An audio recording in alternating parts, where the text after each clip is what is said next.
Welcome to The Explainer. Today, we're diving into the incredible story of a man who has dedicated his entire life to preserving ancient Indian wisdom, and in the process, created a legacy that's not just surviving, but thriving. These are the words of Professor Phoolchand Jain Premi, a man who is, without a doubt, a living legend in the world of Indian philosophy. You know, his whole life has really been a masterclass in this very principle. So let's unpack just how he did it. So, to really get a handle on his impact, let's first take a look at who Professor Premi is today. He's a true pillar of Indian academia, a deeply revered intellectual.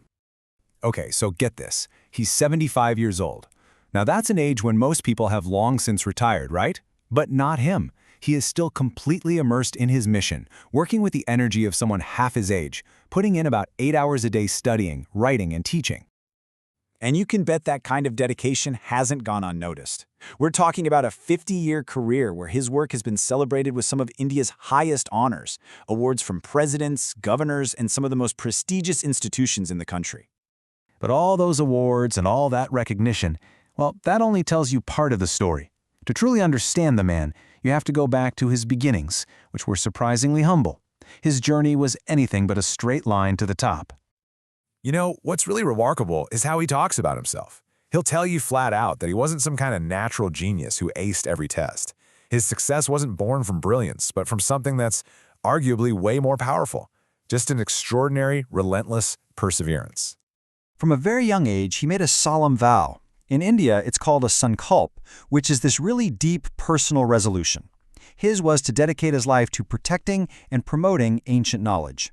And that one single focus became the engine that drove him through every single challenge he faced. And that vow, it fueled a lifetime of just relentless work. This wasn't just about his own personal study. It was about serving the cause of knowledge, both inside the ivory towers of academia and, maybe more importantly, far beyond them. I mean, his official career is incredibly distinguished. He spent over 3 decades shaping his entire field at one of India's most important universities. And even after retiring, he just took on more leadership roles. He continues to mentor countless students to this day. And the sheer amount of work he's published is just, well, it's monumental. We're talking about more than 10 original books, critically editing over a dozen ancient manuscripts, and writing over 400 research articles. This is the kind of output you see from someone who is completely and totally immersed in their life's mission. But here's what's really cool. He never wanted this knowledge to be locked away in libraries. He made a huge effort to bring it to the public, teaching ancient languages like Prakrit to everyday people. In fact, when the pandemic hit, he just learned new technology so he could keep his classes going online, teaching hundreds of students from all over the globe.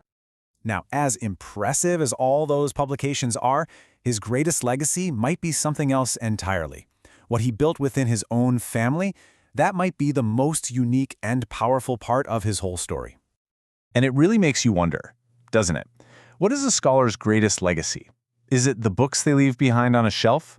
Or could it be something more alive? Something that keeps growing and evolving? For him, the mission became a shared one. His wife, Dr. Mukti Pushpa Jain, was so inspired by his dedication that after they got married, she went back to school herself. And she didn't just get a degree, she earned her PhD and became a renowned expert in ancient scripts. They became true partners in this work. And this is where you see his true Ark of Knowledge being built. It started with the two of them, this amazing partnership. Then he inspired his kids, both sons and his daughter, to become scholars in the same tradition. Then their spouses joined the family's academic mission. And then even his nephews, who he mentored personally, became renowned scholars. It's an entire family dedicated to this one mission. And his kids aren't just following him, they're innovating. His elder son is also a President's Award-winning professor. His daughter had the historic honor of representing Jainism at the opening of India's new parliament building.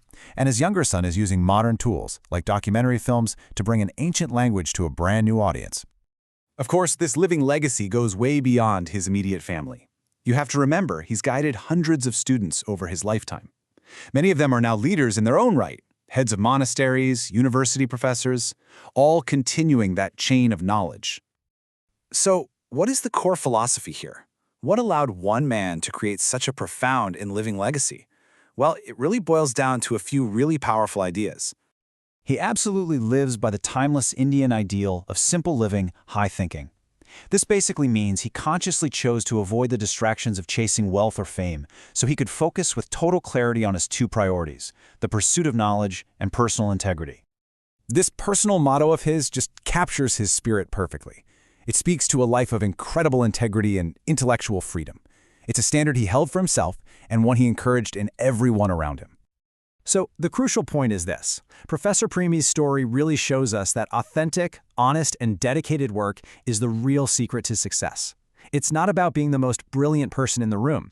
It's about having the deepest commitment to your mission. His life gives us a pretty powerful answer. It shows that a legacy isn't just what you write down, it's who you inspire. It's not just an archive of books, but an ark of living knowledge, carried forward by the next generation. And that leaves us with a question to reflect on for our own lives. What kind of living legacy are we building?